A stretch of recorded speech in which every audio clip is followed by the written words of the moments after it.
Hindi sukat, akalain at walang mapaglagyan ng kasiyahan. Yan ang reaksyon ng isang babaeng nakapasa sa board exam. Pero literal din na wala siyang nasabi dahil sa ginawa ng kanyang magulang.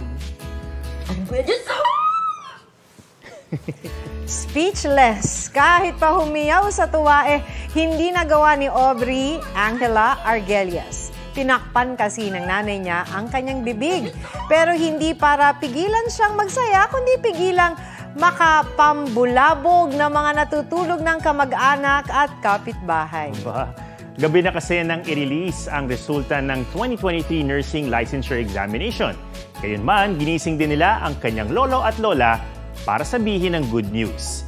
Sapat na ang mahigpit na yakap ni Aubrey sa ina dahil tiyak na wala raw katumbas na salita ang kanyang pasasalamat sa magulang na nagtaguyod ng kanyang pag-aaral.